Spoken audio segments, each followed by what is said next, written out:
메마른 땅에서 피워내는 기쁨의 노래 안녕하세요. 삶의 지혜와 영적인 성찰을 나누는 시간입니다. 오늘 우리가 함께 나눌 이야기가 여러분의 마음에 깊은 울림과 평안을 가져다 주기를 소망합니다. 만약 오늘 말씀이 여러분에게 힘이 된다면 좋아요와 구독을 통해 이 은혜를 더 많은 분들과 함께 나누어 주십시오. 여러분의 작은 손길 하나가 지금 이 순간 위로가 필요한 누군가에게는 하나님께서 보내시는 희망의 신호가 될 수 있습니다. 여러분의 삶에 주님의 축복이 가득하기를 기도합니다. 우리는 종종 삶이 광야처럼 느껴지는 메마른 순간들을 마주하곤 합니다. 하지만 성경 시편 126편은 바로 그 메마른 땅에서 우리가 어떤 선택을 내릴 수 있는지, 그리고 그 선택이 우리를 어디로 이끌어 가는지에 대해 이야기합니다. 당신이 지금 어떤 상황에 처해 있든 오늘의 말씀을 통해 하나님께서 주시는 초자연적인 행복, 세상이 줄 수 없는 참된 기쁨으로 나아가는 길을 발견하게 되시기를 바랍니다. 어떤 사람들은 이렇게 말합니다. 하나님은 내가 행복한지 아닌지 신경 쓰지 않으셔. 정말 그럴까요?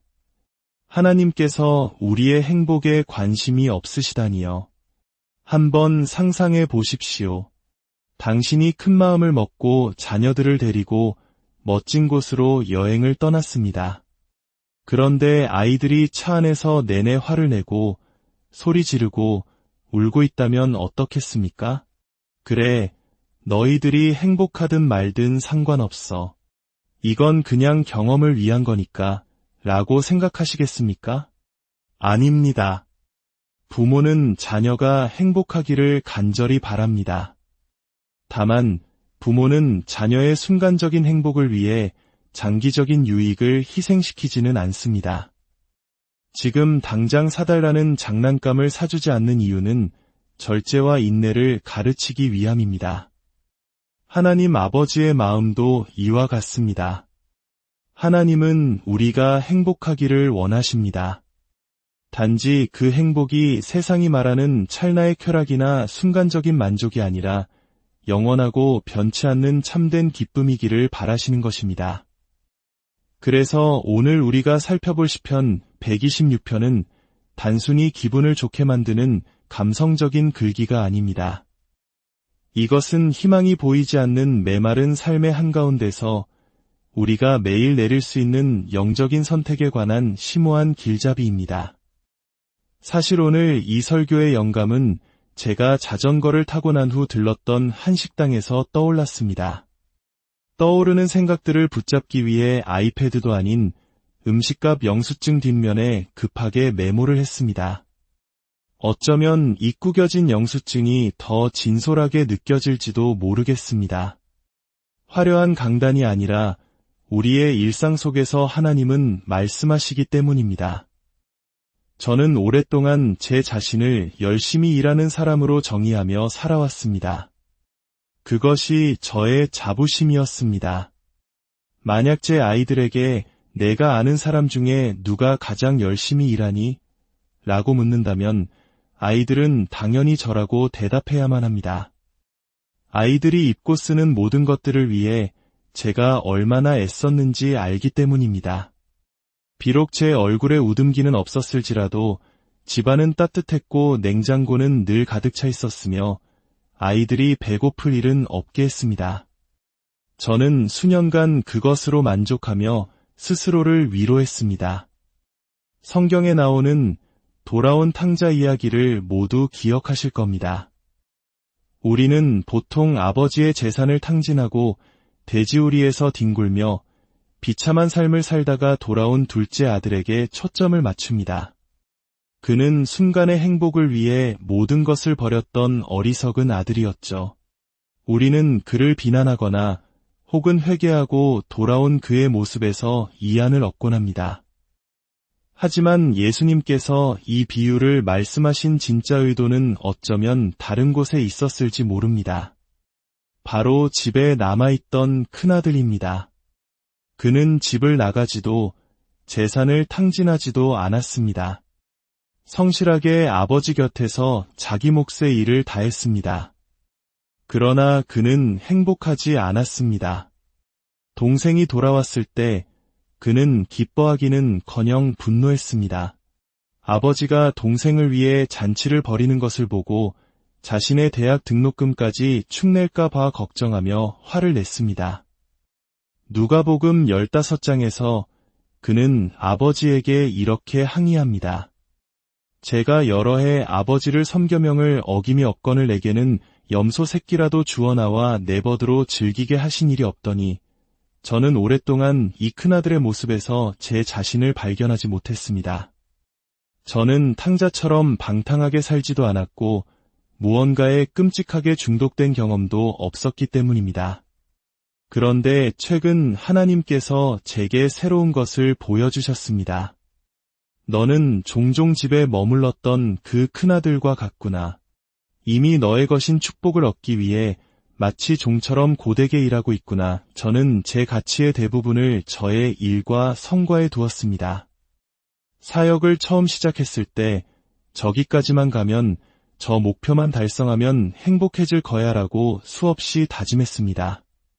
저희 교회가 성도 20명으로 시작했을 때 2,000명이 모이는 친구의 교회를 보며 나도 2,000명만 되면 정말 행복할 텐데라고 생각했습니다. 하지만 기억해야 할 사실이 있습니다. 우리는 성공을 향해 올라가는 과정 속에서도 여전히 마음의 침체와 씨름해야 한다는 것입니다. 시편 126편은 바로 그 진실을 보여줍니다. 본문을 자세히 보십시오. 여호와께서 시온의 포로를 돌려보내실 때에 우리는 꿈꾸는 것 같았더라. 시온의 포로, 즉 이스라엘 백성들은 바빌론에서 거의 50년 가까이 포로 생활을 했습니다. 기원전 587년 나라는 완전히 멸망했고 살아남은 이들은 강제로 이국 땅에 끌려가 노예처럼 살아야 했습니다. 하나님의 백성이 이방 민족의 문화와 법 아래서 50년을 살았던 것입니다. 그런데 하나님께서 그들을 다시 고향으로 돌려보내셨습니다. 시편 기자는 바로 그 과거의 사건을 회상하고 있는 것입니다. 하나님께서 우리를 고향으로 돌려보내셨을 때 우리는 너무나 충격적이어서 믿을 수가 없었습니다. 너무나 오랫동안 절망 속에서 살아왔기에 이 기적이 실제로 일어났을 때조차 현실처럼 느껴지지 않았습니다. 때로는 우리도 마찬가지입니다. 너무 오랫동안 부정적인 경험과 환경에 익숙해진 나머지 하나님께서 주시는 축복조차 온전히 누리지 못할 때가 있습니다. 바로 이 지점에서 우리가 메마른 땅에서 진정으로 지속되는 행복, 초자연적인 기쁨을 누리기 위해 내려야 할 중요한 영적 결단이 있습니다. 성경이 말하는 말로 다 할 수 없는 영광스러운 즐거움, 성령 안에서의 기쁨, 예수님이 주시는 참된 평안은 세상이 주거나 빼앗을 수 있는 것이 아닙니다. 내 상황이 좋아야만 느낄 수 있는 그런 값싼 행복이 아닙니다. 예수님께서는 우리가 그런 조건적인 행복에 얽매여 살도록 그 엄청난 대가를 치르신 것이 아닙니다. 교회에 나와 말씀을 듣고 이 세상의 풍조를 따르지 않고 마음을 새롭게 함으로 변화를 받는 과정의 핵심은 바로 이 결단에 있습니다. 마음속에 깊이 새겨주십시오. 부정적인 생각은 나의 정상이 아니다. 사실 이렇게 말하는 저 자신이 위선자처럼 느껴질 때가 많습니다. 솔직히 말해 저는 어떤 상황을 마주했을 때 가장 먼저 취약점과 잠재적인 위험부터 보는 경향이 있습니다. 심지어 일어나지도 않은 일에 대해 미리 걱정하고 두려워하는 창의적인 재능까지 가지고 있습니다. 어느 정도는 어쩔 수 없는 일일지도 모릅니다. 우리 인류의 첫 조상인 아담이 모든 것을 망쳐놓았기 때문입니다. 그는 부족함이 없는 에덴 동산에서 하나님과 교제하며 완벽한 행복을 누렸지만 결국 유혹에 넘어가고 말았습니다. 그가 우리의 첫 아버지였으니 우리 안에 죄의 본성과 부정적인 성향이 있는 것은 당연합니다. 성경은 모든 사람이 죄를 범하였음에 하나님의 영광에 이르지 못한다고 말합니다. 예레미야 선지자는 한 걸음 더 나아가 만물보다 거짓되고 심히 부패한 것은 마음이라 누가 능히 이를 알리오 라고 말했습니다. 우리는 우리 자신조차 제대로 알지 못합니다. 내 마음 깊은 곳에서 어떤 일이 일어나고 있는지, 나의 행동 패턴이 내가 드리는 기도와 얼마나 일치하는지 우리는 잘 모릅니다. 시편 126편은 단순한 노래가 아니라 기도이며 간구입니다. 주님, 시온의 포로를 다시 돌려보내 주십시오. 주님, 우리의 재산을 회복시켜 주십시오. 주님, 우리를 본래 의도하셨던 그 상태로 회복시켜 주십시오. 분명히 말씀드립니다.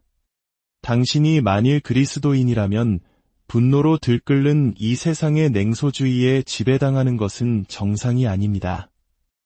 하나님께서는 전혀 걱정하지 않으시는 문제들을 해결하기 위해 당신의 모든 시간을 쏟아붓는 것은 정상이 아닙니다. 혹시 당신이 비관적인 가정 환경에서 자랐을 수도 있습니다. 제가 자란 환경은 온통 부정적인 것들 뿐이었어요. 라고 말할 수도 있습니다. 네, 그것은 당신의 배경일 수 있고 당신의 기본 설정 값일 수도 있습니다. 하지만 그것은 그리스도 안에 있는 당신의 운명이 아닙니다.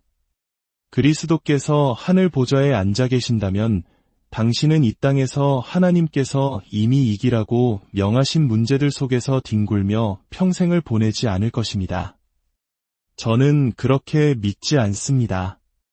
저는 탕자의 형처럼 하나님, 제가 주님을 이렇게 힘들게 섬기고 있으니 언젠가 천국에 가면 날개를 달고 하프를 켜며 행복해지겠죠 라고 말하며 현실에 안주하지 않을 것입니다.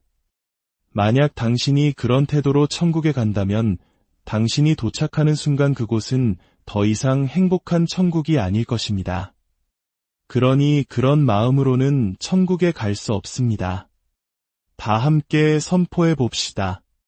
부정적인 생각은 나의 정상이 아니다. 물론 부정적인 감정이 드는 것은 자연스러울 수 있습니다. 하지만 그것은 믿는 자의 정상적인 상태가 아닙니다.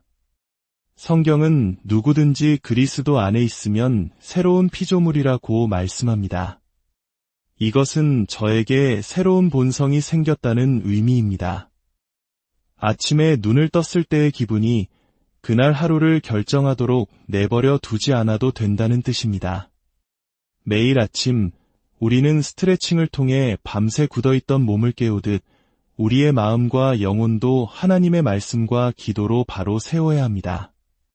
어떻게 아침에 눈을 뜨자마자 당신의 머릿속에 떠오르는 감정과 생각에 그날 하루의 주도권을 내어줄 수 있습니까?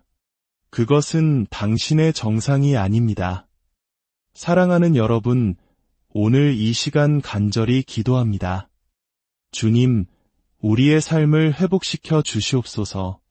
바빌론 포로 생활과 같았던 오랜 절망과 부정적인 생각의 습관에서 우리를 건져 주시옵소서. 우리 안에 너무나 익숙해져 버린 패배의식과 냉소주의를 거두어 가시고 하나님께서 약속하신 꿈꾸는 것 같은 기쁨을 온전히 누리게 하여 주시옵소서. 눈물을 흘리며 씨를 뿌리는 자는 반드시 기쁨으로 단을 거두리라 약속하신 주님, 오늘 우리가 믿음의 씨앗을 뿌리게 하시고 마침내 주님 안에서 참된 행복의 열매를 거두는 복된 인생이 되게 하여 주시옵소서. 예수님의 이름으로 기도합니다.